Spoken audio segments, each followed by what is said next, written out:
So last week I talked about how I didn't have to see the camera. Yeah. Apparently, software update for the camera controller and all means now I see the camera. Ah. Oh, well. So it was a good bug. It was for, while it lasted. I don't know that it was a bug. I think it's just because I actually updated the software for the separate camera that it just knows now when it's not plugged in not to default to it. I don't necessarily think it was a bug. I think it was just that the fallback is now established more so than anything. You know what I mean? I don't necessarily think it was a problem. I think I know what you mean. Yeah. It could have been a bug, though. And if so, it was a nice bug while it lasted. Yeah. I was just trying to be fun. It's been a few days for software getting under my skin, though. Yeah, I see in your excuse me. I see in your follow-up and pre-flight items. One of them was it's at the very end, so we'll get there. But yeah, I can see software has been yeah. It happens in spurts. It always does, where I'll have no issues, and then all of a sudden I'll have 3 or 4 things that just cascade, and it makes me irritated enough to do something about it. Gotcha. I've had some fun. I need to do better about putting in notes.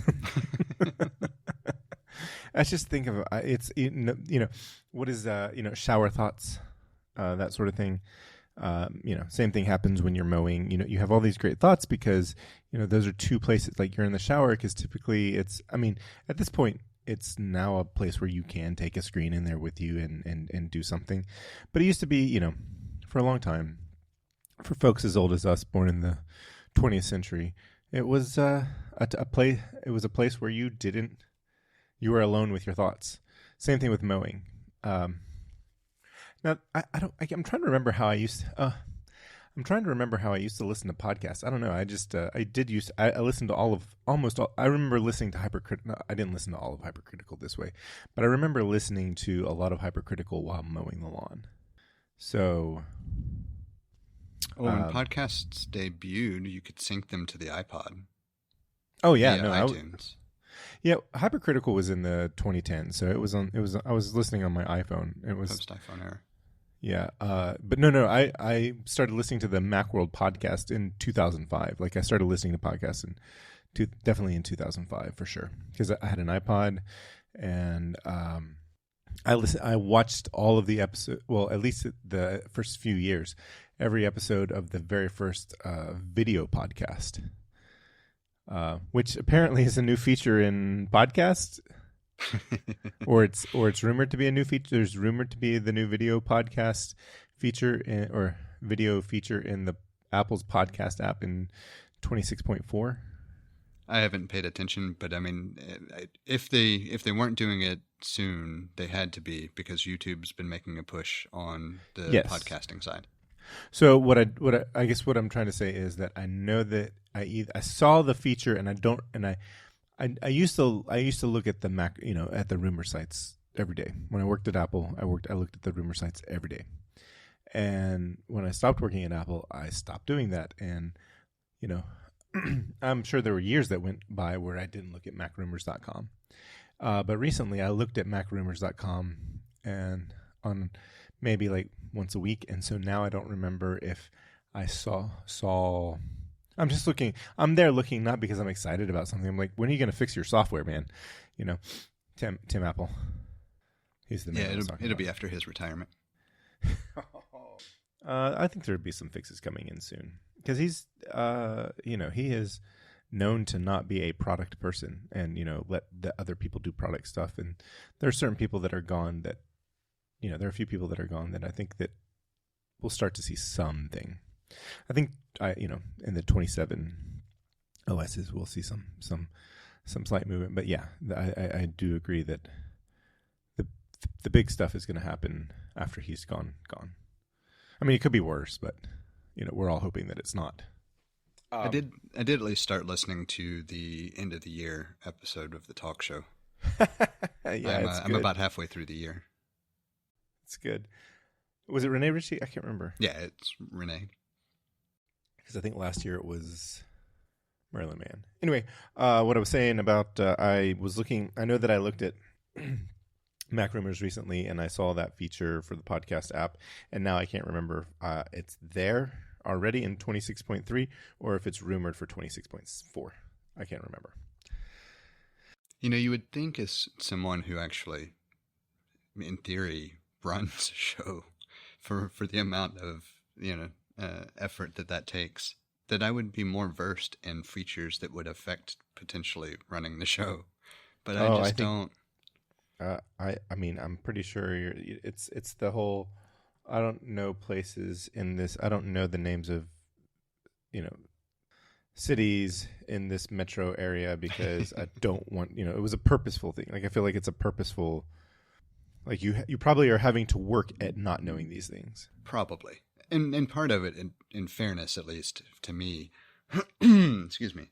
In fairness to me, at least, a part of it is also just like this show is a fun show. I don't have to know about all the features because it doesn't affect the way that the show's going. Whereas understanding certain features for certain clients is important, but I don't have anybody that's contracting me to deal with podcasts. So, right. And, I don't even make any notes. Or when I do, it's while we're doing the show. As long as I make it in there at some point, that's what matters. There you go. I have a note now. So I got the notification that you were editing things, but it didn't show up until just now. And so it was hilarious because it's like, well, I know there should be something there. And then it finally popped up. I have a few things. All of them are relatively small, I think. But, we say that and then something ends up taking us on a tangent anyway. So it'll work out. Well, that's what this show is about. Yeah. But already mentioned, I think I mentioned it on the show. Yeah, had to have. Yeah, that I was going to do it. So I did at least finally do everything I said. Like I've got Debian running on the Mac Pro natively. That wasn't a big deal. I had that done, I think, when I talked about it. But I paused after getting the OS installed before I did anything else with it to decide what path I wanted to take for ease of management in general. And so I looked at the options that I was not as well versed in and looked at some other things and decided, there's no reason for me not to just use what I know. And so, especially since it's for me anyway. And so I built an entirely new Ansible structure with the idea of I might use this for clients as well. And so I want the structure to be what I would want it to be without having to retrofit things later. So I got everything set up the way I wanted to and have it doing everything so far automated so that I can just run the playbook and be done. And then I verified everything. I have a couple of little issues with that I will eventually figure out. It's all related to community modules and newer software firewall, and I might change the way I'm doing it. I don't know. It doesn't matter for the current iteration, and it's easy enough to change if I decide to change it. But point being that it is now, or at this point, completely managed, and the only reason I haven't actually finished out any configuration with Homebridge or moving Plex Media Server over to it is because I haven't decided if I want to try to automate that for future purposes, which would mean that I need to build in, some backup method as well, or if I just make it a one-time thing and then run with normal backups. And I don't know, part of me is just because I don't have a rush need to have it deployed today. I'm taking the time to kind of think through some things and do things maybe in a more convoluted, complex way than I would have under normal circumstances, but I have the luxury of time. Now, is it, excuse me, is it that big of a process that you would want to automate it, or is this something like, I want to automate all of this? I want to automate all of it, but it's not like Homebridge and Plex, use those as specific examples. So I don't anticipate ever needing to rebuild either of those anyway. But if I take the time to think through it now, I could have a playbook that does a backup of the data and store it on the NAS, for example, so that if I had a disaster and wanted to rebuild it, if I already built in that mechanism, it would be nothing but adding a line in a playbook to restore. So it's just thinking through, maybe it's worth putting the effort in now, maybe not, I don't know.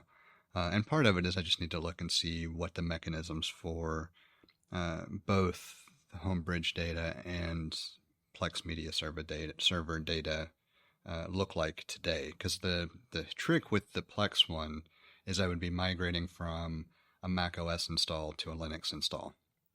And so I'm probably not going to automate that. I'm probably instead, if anything, just going to automate a backup of the data that I need to restore it in the future, if that were to happen. But it's worth, like in my mind, if I'm going to do that and I'm not in a rush, it's worth considering it instead of just saying, I'll just manually do it this time. Because if I am going to test it via automated method, I want to properly test it via the automated method. And if it's already manually configured, it's kind of tough to test via the automated method. I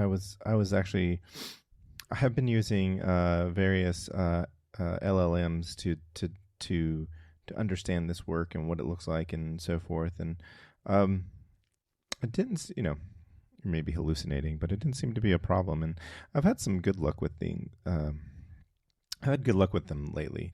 For example, I wanted to make here's what I like, and here's why I'm not particularly concerned about AI taking over. And like, I think it's going to be, I don't think it's going to do to the job market what folks say it's going to do to the job market.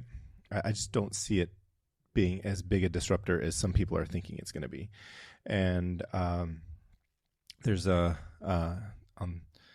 the most recent episode of ATP, but the one before that, episode 678. The folks there discuss that, and I was like, oh, these are things that I've been kind of thinking, and they're well articulated there. So, but I went in there. So I had to do something simple. I was using BB Edit, and I wanted to go through a list of things and remove some. So they were log entries, and I wanted to remove the some data at the beginning of the log entries, basically the time and dates, the date portion of it. And so, BB Edit has a great find and replace statement, and you can use regex to find variable, find strings with variables that are formatted the same way but have different data, much like time and date stamps. And so I said to I think I was using Gemini for this, and I said to Gemini, I'm using BB Edit. I gave it an example portion of what I wanted to find and replace. I say I have a whole bunch of these from log snippets, and I want to find and replace and remove, find and replace this portion of it. And with it, 2 seconds later, I have a find and replace statement, or a find statement, because I just needed a find statement because I'm replacing it with nothing. And I looked at it and I'm like, oh, I know exactly what this is. I could have written this. I just didn't have to. But it's one of those things where I think the reason I don't feel particularly scared about this is because I understood exactly what it gave me. Like I could have made it myself. It just would have taken me a lot longer, and there might have been some trial and error. So anyway, I'm not sure why I was talking about this. I would assume it's related to the automation piece. Because it is something that as I've been building out things, I'll do part of it, and then I'll actually confirm, is there anything newer that I don't know about, instead of going and reading the documentation or any updated best practice or something of that nature, which is kind of similar. It's a little bit of a different use case, but it's similar, because what I'm doing is just saying, all right, I have this is my end goal. Is there a better or a different way to do it? And that way I can compare and see if there's something that maybe I didn't think of that I need to take into account or not. Yeah, so I think what it was that what made me think about that was that I've been using I've been using an LLMs to figure out how I want to do, because I want, you spoke when you were talking about installing Debian on your Mac Pro. I was like, oh, this sounds like a good idea, and I want to do it. And so I was working through and trying to figure out how to do it. Because it just having a conversation. I think this is the power of LLM. Well, I think the power, a side effect of having a conversation with an LLM is that, yes, it is great that it can tell you in English that you understand, and it's a lot faster than sifting through various many websites, some websites. But the thing that I haven't heard anyone talk about, what I haven't even talked about, hadn't thought about until just this moment, was that there's a real power to being able to, on me as a person, articulating what it is that I need, rather than thinking I'm searching for this and doing like a search query in a browser, in a search engine. That's different. Like that's a string of things that I want, versus explaining something to someone or an LLM. You're having to articulate concepts versus looking for keywords. And I think that there's a real power to that. It's just like, if you have a problem and you go talk to your friend about your problem. Sometimes I have had a problem and I've come to talk to you about my problem, and just the process of explaining it to somebody who can understand you, or in the case of LLMs, you're tricked into feeling like you're understood, is that you are thinking about it in a different way because you're expressing it instead of thinking about it to yourself. And I haven't really heard anyone talk about that, the power of that with LLMs, at least not pointing it out. Yeah, I don't know that I have either. It's certainly a good point to remember. And I do think there's if you go back to the rise of the search engine and you think about how it became a skill to figure out how to put in information to get what you wanted. And that kind of tapered off over time based on just the engines being better and being trained on user data and that kind of thing. But I think we've already seen the same kind of thing with what we'll colloquially refer to as AI, just because it exists in so many different places and so many different methods. And I think you can already see a lot of that just based on the quality of response that you get based on one person's ability to specifically reference a concept and what they actually need out of it, as opposed to someone who maybe doesn't grasp the underlying concept and is kind of going down a trail that's not going to be as efficient, even if they eventually arrive at the same point. I think something that's interesting about it is that, or I don't think that what I don't hear people who say, oh, it's going to replace, fill in the blank. What I don't hear people saying is, and this podcast may age poorly over the next few years, or these comments may age poorly over the next few years, but these LLMs, I don't like calling them AI, but they are, but I like to be more specific. But these LLMs are only as good as the material that they're trained on, or that they can't be better than the material well, maybe they can. I don't know. Can they be? I don't know. I'm not sure. I feel like it's a reasonable statement that right now they can't be better than the material that they're trained on. And they're also only, you have to elicit a response from them. You have to give it a prompt. These, LLMs are, my ChatGPT isn't sitting here coming up with things on its own. It's not creating things on its own. I have to tell it what to do. And if I can't tell it what to do well, then the output's not going to be as well. There's I remember really, really, feeling this statement, shit in, shit out, when I was ripping the Matrix from a DVD to put into Plex, because I remember getting it all the way, ripped it, transcoded it, put it on. It looked terrible. I'm like, why does it look terrible? And then I was like, I did it again, and I transcoded it several times because I kept thinking that the problem was transcoding, and I was like, maybe it's the source. And so I just remember like just making it a straight MKV with no compression, full 4.5 gigs. And I'm like, oh, it's just a terrible. I'm starting with garbage. I'm starting with shitty video quality, and that's why my transcodes look terrible. And then I think I found someone who had a Blu-ray, and I borrowed their Blu-ray. So same thing. If you can't give it a good prompt, you're not going to get a good output.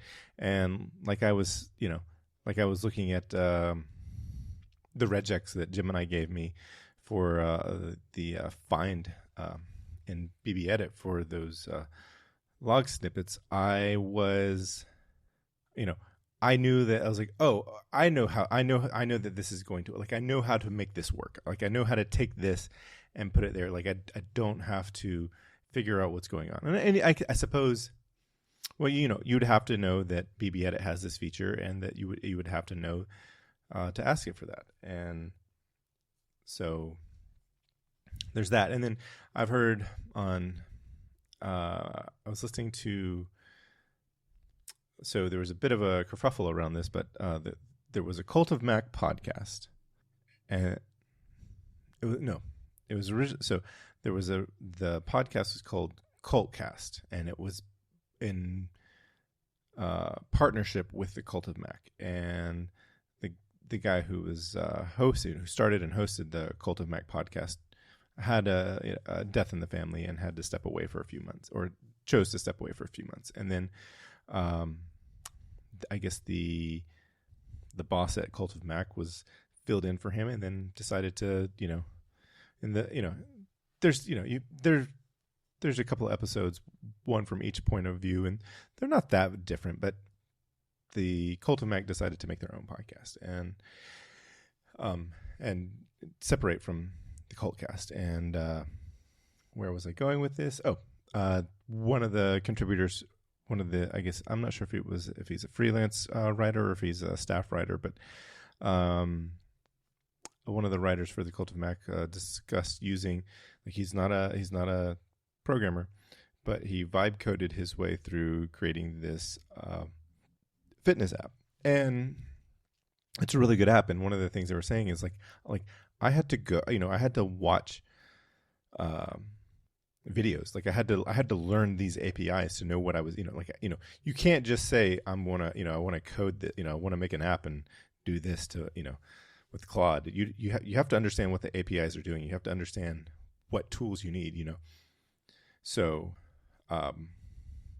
that being the case, like, I'm not particularly concerned that it's going to be as disruptive as some people might say it will be.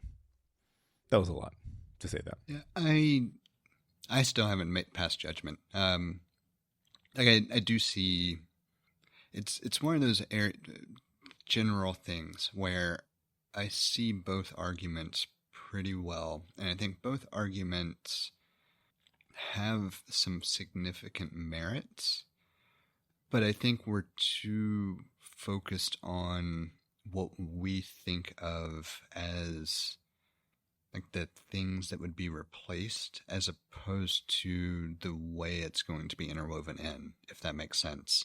Where, for example, one of the doomsaying type things is talking about how maybe programmers, as a general rule of thumb, get replaced by a couple of people and an AI contingent of some sort, or that tends to be kind of where these things go. Or maybe you replace a paper pusher with a mid-level chatbot type thing that can handle routing things. Whatever case you want to use as an example, like I do see a transitional period where companies play with how to maximize savings from an employee and staffing perspective by leveraging technologies, but it's no real different at that point than any other thing we've seen before. It just takes place differently because of the impact on the lowest denominator currently. For example, if you wanted to have, customer response, like chatbot type stuff on your website prior to decently functional LLMs, you had to have people handle that process, just a certain number of bodies. And you could reduce those by using some automated screening type mechanism that answers, most common questions without a problem, and then defaults to your customer service piece as a filter, which is the same basic things that phone trees did once upon a time, where you used to staff, probably double the number of people to answer phones, and then you could reduce that staffing by making it more efficient, leveraging a call tree that would get you to the right person, or, some attempt at the right person.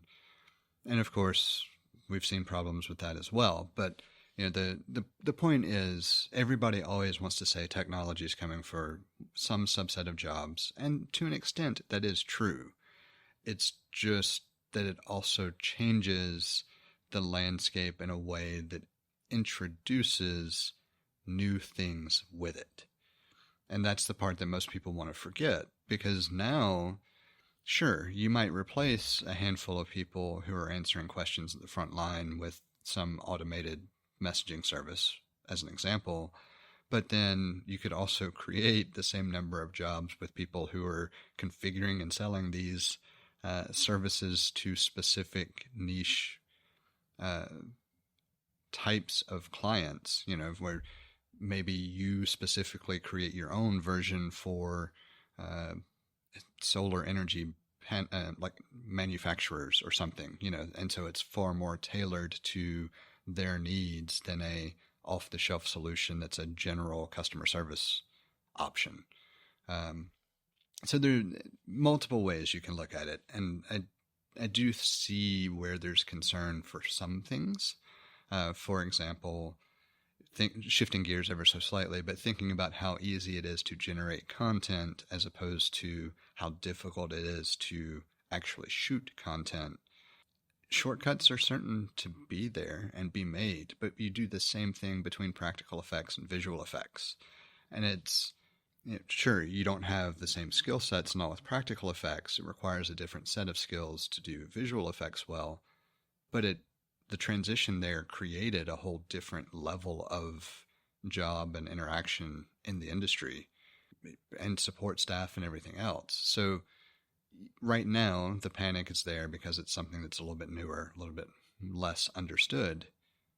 But we're going to have the same thing happen with the next iteration and the next advance in tech and the next thing over and over and over anyway. So, right. I mean, I don't doubt that if we were facing the Industrial Revolution, we'd be having the same conversation. Yeah, absolutely. And that was over 100 years ago, and I like that is that's something that can be referenced in this time of change.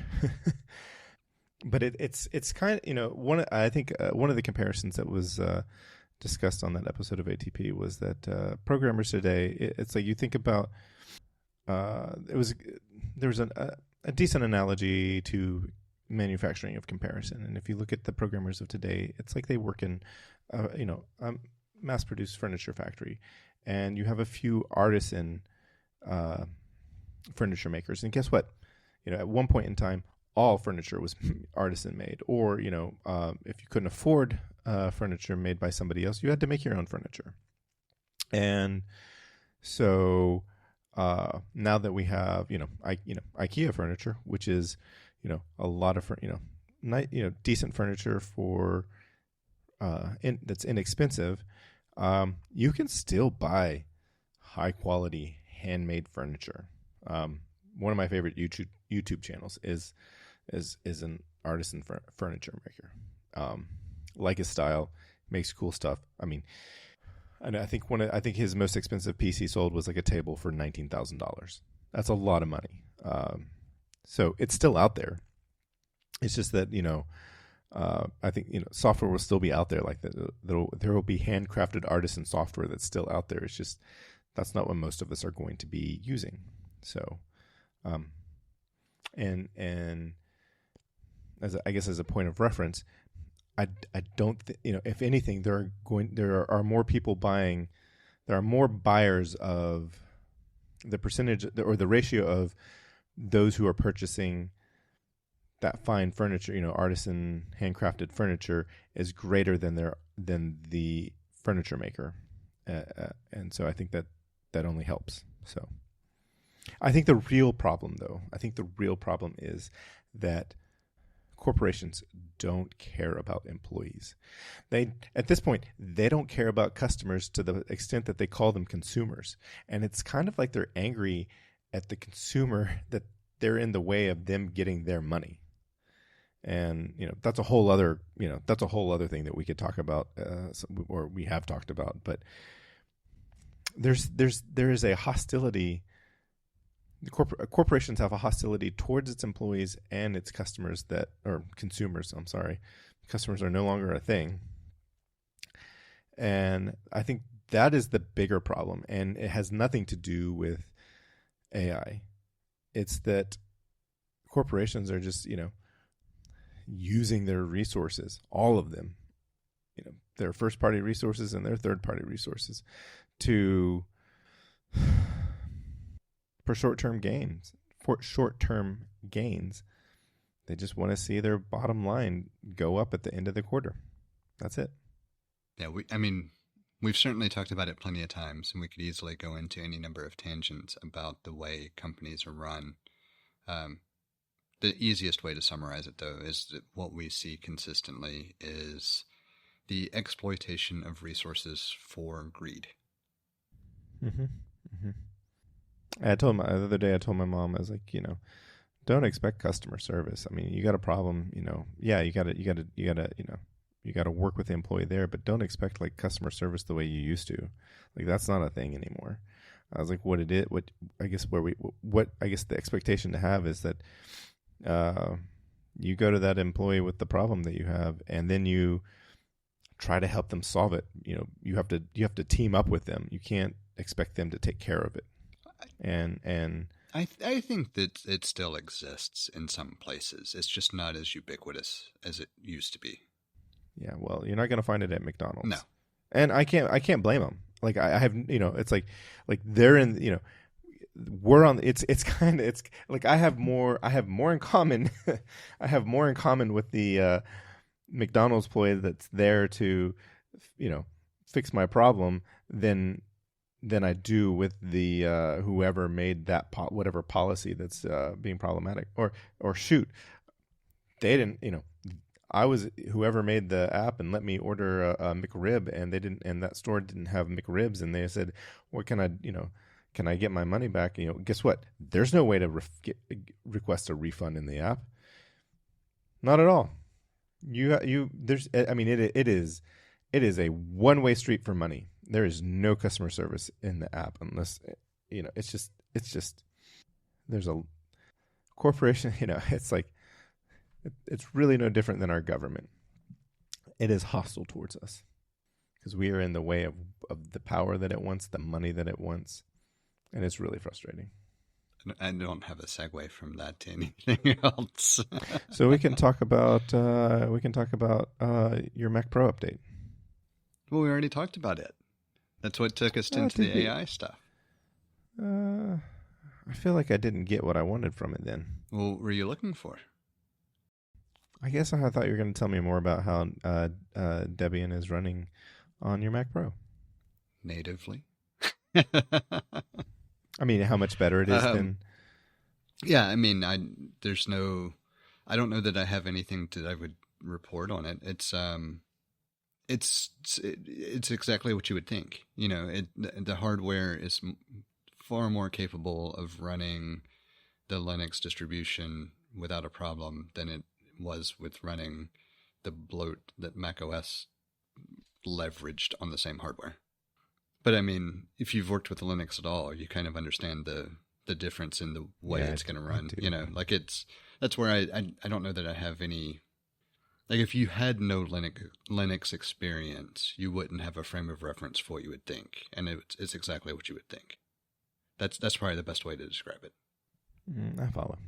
So we can talk about what made me decide I had a purpose for it, though, because that was the software stuff.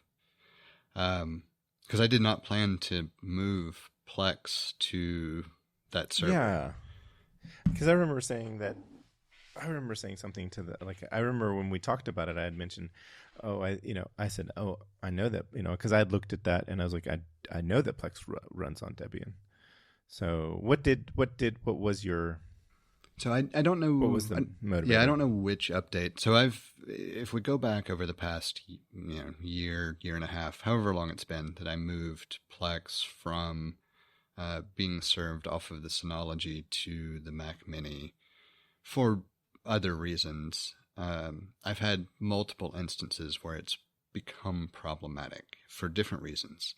But the most recent one pissed me off, and I don't know which update it was. I assume it was 26.3, but a recent update automatically enables File Vault, which should be okay, except that a Mac Mini headless server I have set to automatic login, and those two things are mutually exclusive in Apple's world. You cannot have File Vault and have automatic login. Right. That's kind of what's the point here. And so when it installed, even though I had automatic login selected, it still enabled File Vault. And then it was stuck in this limbo where I had to connect a monitor and all to it to sign in. I could not uncheck the enable File Vault because automatic login was turned on, and could not uncheck automatic login because File Vault was turned on. So there was no UI level fix in order to be able to get out of this conundrum. It was a simple terminal command, but the fact that I had to do it made me decide that I'm done using macOS as a server in any way for anything that I care about. And that was just the beginning of my general annoyances with software. But that's what really prompted me to decide, nope, I'm moving Plex to the Mac Pro running Debian, because I don't have to worry about that kind of shit on that ever. I don't understand how software quality could slip so far that something like that can happen. I understand from a security perspective why you wouldn't allow storing a password and enabling File Vault at the same time for automatic login. I get it. I'm not even complaining about that. I'm not even complaining about the preference to try to get people to adopt File Vault by automatically enabling it, assuming automatic login is not set. But the fact that automatic login was set should have stopped any process affecting those two settings from happening in an update. Full stop. Right. There should have been a prompt. A prompt or something. You know what, on the next reboot, we're going to give you, a screen with info to explain why we would recommend you enabling File Vault. Any number of different ways to handle it. But that was the last straw. That was the one that said, nope, I will migrate things and I will never look back. Yeah, well, in the Ventura days when they discontinued, after Ventura, they discontinued OS server tools. So, I mean, it was already in the writing. So, but this has nothing, automatic login has nothing to do with servers. Other than the fact that, physically it was in a place where it was not easy to then hook up things. I get it's not a server piece of hardware, but it is a piece of hardware that is often repurposed as a server. And sure, I could just turn off automatic updates, but that isn't necessarily how I want most of my systems to run. I mean, I specifically choose certain ones to automatically update and certain ones to just download. But that should be a choice that I can make that shouldn't still allow conflicting settings to be implemented in a way that I couldn't resolve without terminal level access. So I got some hairs to split here. All right. So I don't think there's any. Bear with me for a moment as I go through this. I don't think that there's any server specific hardware. There's certainly hardware that was designed to run server. It's like, or let me back up for a second. Yeah, there's no I certainly agree in hardware. concept with where you're going, but go ahead. Okay. Yeah, there's just, server is a type of software, and there's certain hardware that's designed to run server software way better than others. But anything can be a server. You know, you could get a 12-inch MacBook Adorable with the one port, and it can be a server. Probably one of the worst servers. You know, some of the worst server hardware you could probably choose. But yeah, you could probably hack an iPad and do it that way.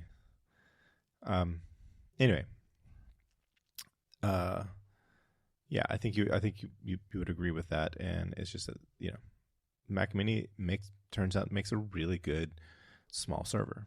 I'm pretty sure that's what was running MobileMe in a closet, not even on Infinite Loop in 2010. It was out at one of the satellite buildings. I mean, it's not unknown that the Mini is used in such a fashion. You've had co-location services running them as servers for a while. They've been used to build clusters. This is not abnormal.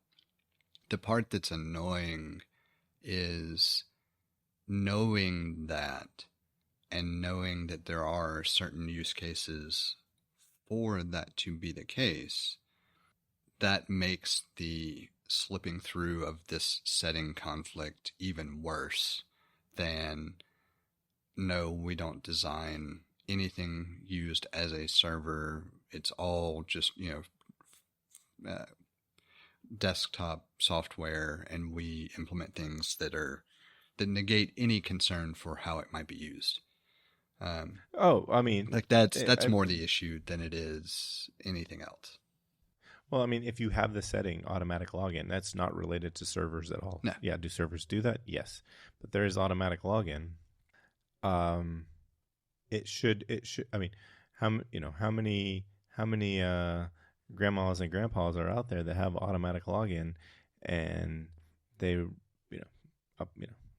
install that update, and then all of a sudden they're in the same spot as you. I mean, it can't be zero. No, I'm sure it's not.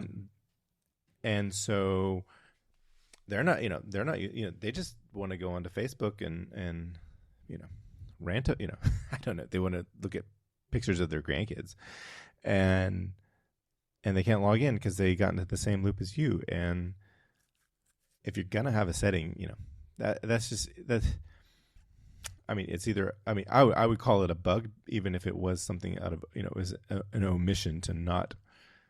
Or what would you call that? What would you call it? Just bad development? Yeah, I'm very much in the camp that this is just piss poor development in this particular case. Now, I will be gracious and say that you could call it a bug, because there's no telling what kind of logic goes into it that could have just had something where it always defaulted to true accidentally.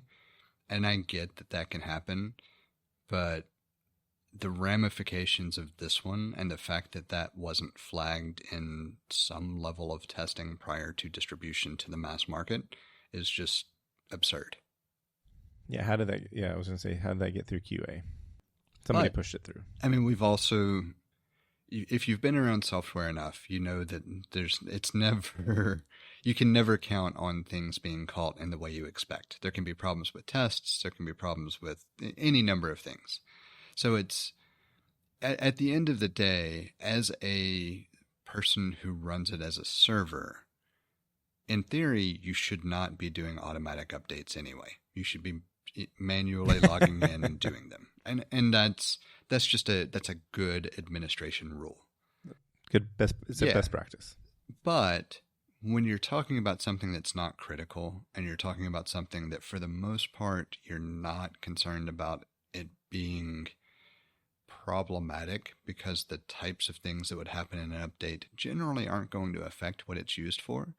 You don't really expect it to suddenly quit working to log in automatically if it's sitting headless somewhere. That's just, there's a certain point where, oh, this is really a glorified desktop, even though it's running a couple of server processes. I shouldn't have to be concerned about whether it does an update overnight by itself. Yeah. And so I'm just going to go back to the standard server administration side of things, and I'm going to put it on Linux, and I'm going to control it the way I would control it and do updates. You're going to use a good piece of hardware to do it with the right software. Yep. And I'm going to build in some things to reduce other annoyances that I've had over time, so that I know when, maybe it hangs or quits running or does something that maybe I wouldn't know until I went to go watch something and then had to reboot the process or, reboot the server or restart a process or something.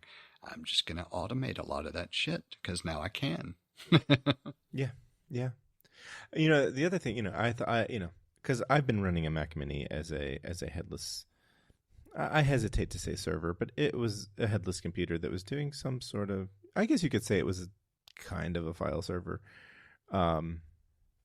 But I didn't have it automatically log in, and so whenever it, whenever for whatever reason I had to reboot it, I did have to go and connect a display and a keyboard, and it's not ideal. And it could be solved so easily with just making remote desktop a process that can communicate with the login screen. If you control hardware and software, why the fuck can't you do it? They can't. Why haven't they done it? Because it's not a priority. I don't know why that's. I don't know why that's not a priority. That should have been a 1.0 feature. Yeah. So, all right, I agree in almost every scenario except for the whole devil's advocate piece. And so I want to preface it with that because there's only this tiny sliver of me that can come up with an argument for why you don't, which is the general security aspect of if you allow that connection, you could have someone attempt to do something malicious and connecting and playing to, any other machine accessible on the network via like Bonjour, and you could flag it as a security risk. So I can make a really big leap of faith from I want to argue it perspective, but it's a bullshit argument if you do some other stuff. They make the software and the hardware. Yeah, exactly. And so, yes, I completely agree. It should have been there from day one. There's no reason that it shouldn't exist. And all you've got to do from a security perspective is just only allow X number of attempts connected via remote desktop. If it's not physical login to the machine, you do some extra step. How difficult is this? Hint, it's not that difficult. Well, you have seen disk utility lately, haven't you? Yeah, fair enough. But I'm going to use this to launch into the other part of the rant that I have with general Apple software, because I kind of like to pile it on at this point. I decided I would try updating the version of Pages because every time I launch Pages, it prompts me about there's a new version, which is the Creator Studio version. And then it wants me to fucking subscribe every time. So why is it prompting me to download software that's newer, supposedly, in order to push me into a subscription when I don't want it and I already own every damn piece of software that's in the studio?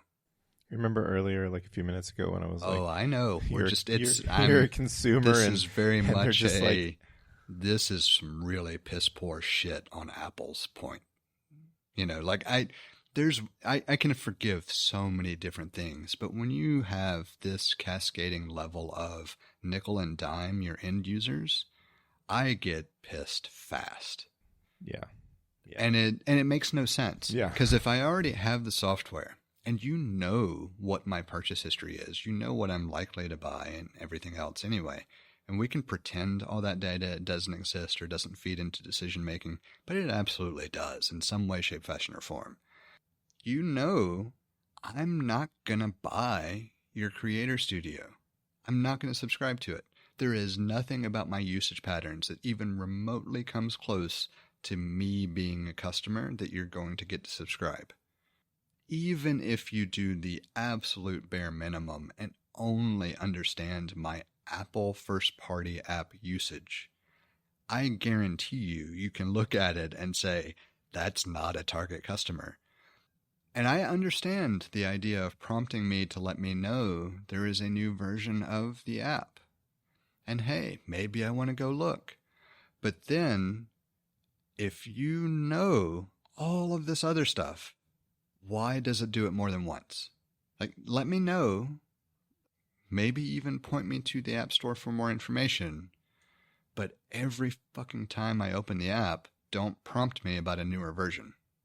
Especially if it's one that doesn't really have any other feature other than a subscription model that I refuse to pay for. Mm-hmm. Now, to be fair, if you didn't have the Pro apps, it's a great deal. But provided that you're going to use those, some or all of those apps. But what you're talking about, the level of corporate hostility here is really frustrating. And that's very much the issue, because I do use some of the Pro apps. I'm not anti-Apple Pro app by any means. But rest in peace, Aperture. Yeah. But it's so ridiculous that you can't download that version and it look and say, oh, you have a license to the non-Creator Studio version.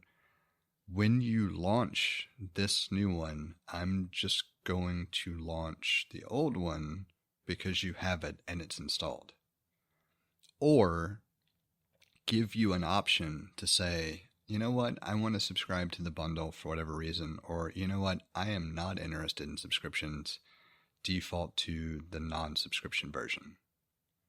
But then again, why would you do that? Why would you not want somebody to just accidentally give you more money?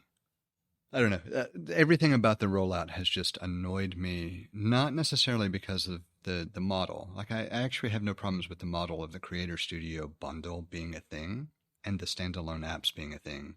I have a problem with the fact that they're not cleanly separated in a way that me as an end user, if I didn't know what was going on, wouldn't be able to understand the ramifications of a simple button click. Yeah, it's interesting because I actually spent a lot of time in Pages today and didn't really think about it in these terms because I had a different experience. I was also working on, I was on my work computer, so it's Sequoia. But now you just say, you saying this is like, I'm making the connections like, oh, this is why this was happening this way. It wasn't because I had done something wrong or, it was happening this way for a reason, by design, really. I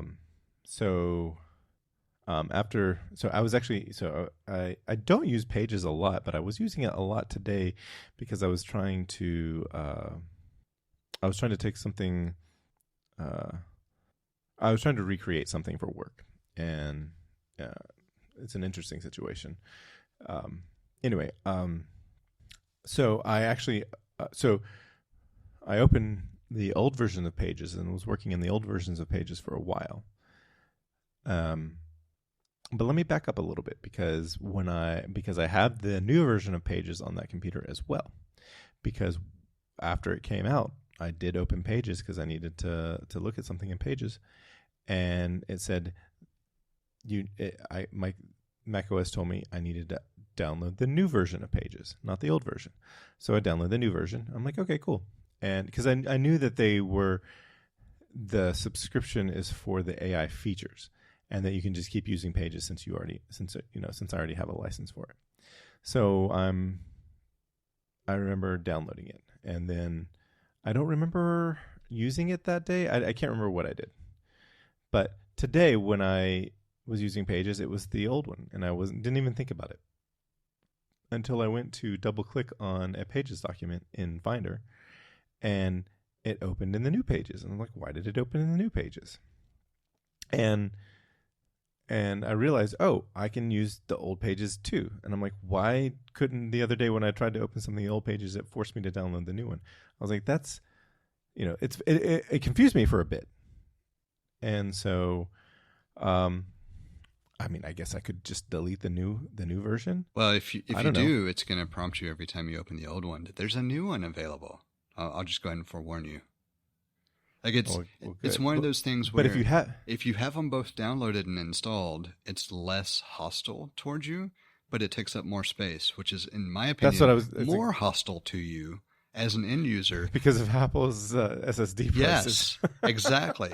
And I think that's part of why this pisses me off so much, because it wouldn't be a problem if I had both installed, where one, I wouldn't get the prompts, and then two, if I wanted to, I could try the new thing, not a problem. But then I'm using double the storage on a platform that famously charges me astronomical prices for storage. Like it's so overtly hostile at this point that I have problems with it. Like it's not one piece of it. It's all of these pieces coming together that make it so anti-customer friendly. Even anti-consumer friendly, if you want to change the verbiage. Yeah. That it really gets under my skin quick. And if I didn't have a better platform option available that I liked the hardware and software for, I honestly would have no problems ditching Apple and saying, you know what, you've burned all goodwill that I've had. From a general compute platform perspective, I still appreciate the hardware-software harmony, if you will, enough that I'm not quite at that point. But I'll be damned if we're not getting close. You're probably feeling it closer than I am. But I will say I did just a quick look on this computer. The old version of Pages weighs in at 686.2 megabytes, and the new version is 859.5. So it's more than double. And I mean, especially with someone like me, where I'm going to repeat specs only for the sake of anybody who happens to, tune into this at some point without previous context. When I bought my MacBook Pro, it was in 2023, and I bought an M2 Max with 96 gigs of RAM, and I bought a 4 terabyte internal drive. That was the max, right? 8 was the max. Everything else was the max, but 8 was the max storage space-wise. I think. Actually, no, 8 came out after that. 4 was the max for this model. You're correct. Yeah, that's what I was thinking. I generally run in the 500-ish gig free space. Just from my normal usage, general content stuff. And this is with me actively managing storage space on a daily basis. Now, that does sound overly active, because it's, when I say I'm managing it on a daily basis, it's I've got shit that runs automatically to make sure things stay in sync to external drives and all, so that when I go to clear up space manually over a week or 2 weeks or whatever, I know that I'm not losing stuff. But it's still, yes, to your point, it's still active management. And I had to build this stuff in order to make sure I had a robust enough solution to keep this workflow going, right? And so when you start talking about 4 or 5 apps where it being less hostile toward me as an end user is to have 2 versions of these apps installed and reduce my storage capacity that much further when I'm already running as lean as I possibly can on a mobile device and leveraging multiple external hard drives and a NAS system to do so, yeah, I get fucking pissed, because it is you essentially saying, I don't give a shit about how much money you spend. I don't care about what you do. What I care about is how I can get you to pay me more money, even if it causes you extra problems on the storage side of things. Anyway, that's my I think that's the end of my rant on Apple and their software practices and storage at this point. I am sure I have other things I can toss in, but and all of this is just because Pages, of all fucking applications, keeps prompting me to download the new version. And so when I tried to address it, I was consistently met with a prompt that wanted me to subscribe that I didn't want, which means that my choice is either delete all the extra versions of the application so that I don't waste the storage space and don't get the accidental prompts about subscribing, which I refuse to do, not only on principle, but because I don't fucking need it. And I constantly, as a result, get prompts about upgrading to the new version of the application. Yeah, I haven't gotten any prompts to subscribe yet. If you on the initial load. If you launch the new version of the app instead of opening an existing document, you consistently get the prompt. I mean, I just opened the new version of Pages and told it new document. I don't. Yeah, see, every time I opened it, I got a splash screen that wanted me to subscribe. Nope, I haven't gotten a splash screen. I had Interesting. Opened and closed it twice, yeah. Then that means that your bug is openly targeting people like me, and I hate it. Oh my gosh. We have a number of different ways set up for you to get in touch with us to provide feedback, ask questions, or just comment in about something we've discussed. You can hit us up on Twitter or Instagram at untitled_hosts, or shoot an email over to untitled.hosts@gmail.com. Or get in touch directly with Jesse at jthart.com, or get in touch with me, John, via telepathy. If you would like to support our work or are interested in listening to our new after show feed, head over to patreon.com/theUntitledPodcast and take a look at the options we have set up. Thank you for listening. We hope you've enjoyed the show. And we hope to connect with more of you as we continue this journey. That's a wrap.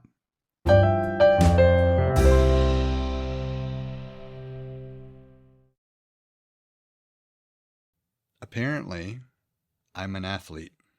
I didn't think I was. But according to my resting heart rate and the fact that I can't seem to do enough activity to hit my target numbers without doubling it anymore, apparently I'm an athlete. Ah, congratulations. That's a I good mean, thing. it's not problematic other than the fact that I had to actually stop and take stock of, okay, what does this mean for my general activity over the course of the year? Because obviously I've got to make some adjustments. Sorry, go ahead. I was going to ask you, what is your resting heart rate? It's hovering between 47 and 52. Wow, that's excellent.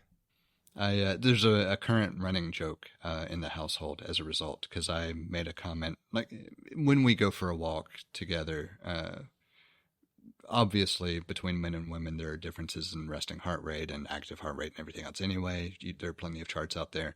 But I always have fun talking about, I finally broke 100.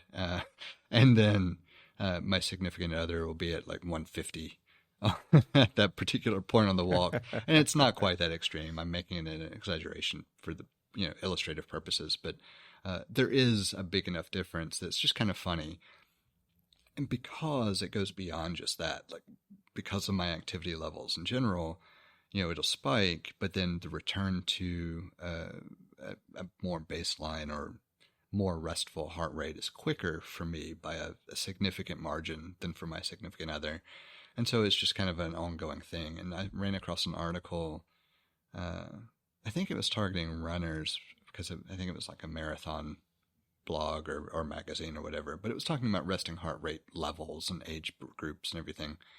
And I don't consider myself an athlete for whatever reason, even though I should. I know I should. It's just that's never been an identity thing for me. So it's not a label that comes easily for me to say, okay, I agree, I get it. But what it was talking about was what resting heart rate means at these different age gaps, and for your biological sex, the differences between male and female. And I was kind of surprised when I saw that under, I think it was 55 or under 57, something like that. It was a little bit higher than I expected. But that was in the athlete category, like the kind of the top end of the chart, because it didn't go into like professional athlete versus amateur or hobbyist athlete or anything. And that was where the cutoff was. And I was looking at it, and it's like, well, wait a minute. I'm pretty sure mine was below that. So I had to actually go double check the data and everything else. And it was just kind of funny to make that recognition in the way that I did. That's really cool. I actually, the other day, maybe 2 days ago, I got an alert from Apple Health telling me that I had a new resting heart rate trend, and it's down. Over the last 5 weeks, I've had an average of 63 beats per minute. Nice.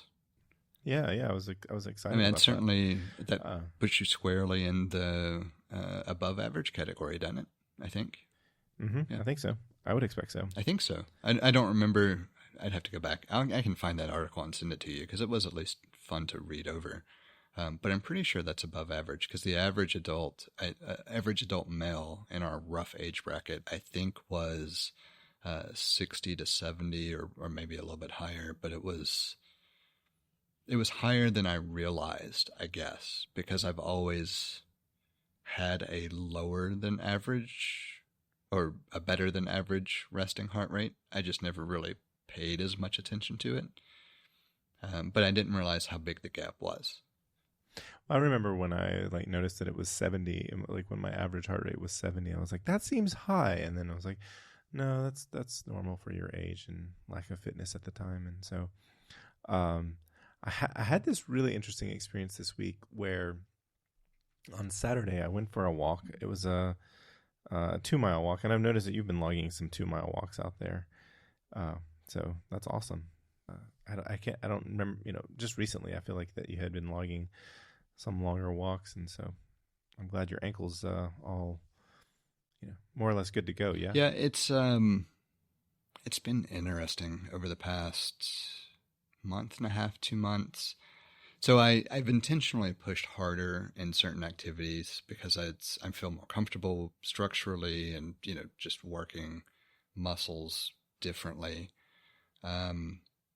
There's a part of the foot that consistently gets fatigued is not quite the right word. Sore is not quite the right word. It's kind of an in-between state where it's definitely overworked a little bit, but it's not problematic from this is a concerning type thing.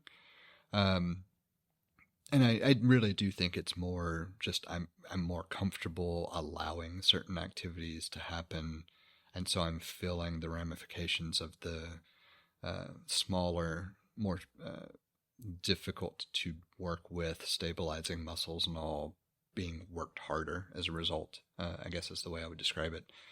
So there's more discomfort at times than there has been, but it's driven by more intentional activity as well. So I don't think it's a negative, I guess is a good way to summarize it. So it's different, but what I've been doing as well is trying to do more time just basic walking at a decent pace instead of just the normal activities I would do, like the normal activities plus walks, intentionally so that I can feel that difference over time, I guess is the way to think of it. Or maybe, actually, here's a better way to describe it. I know the muscles get fatigued. I know I'm working on strength on the smaller, more difficult to train stabilizers. I'm intentionally adding additional workload with walking, but walking at pace in order to feel that difference. I think that makes better sense than what I was kind of stumbling through.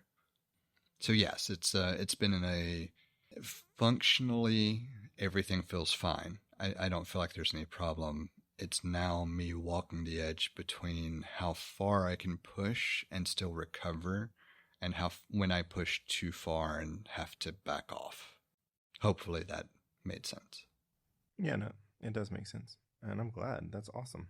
I do think so I actually changed shoes. I don't think we actually have talked about it.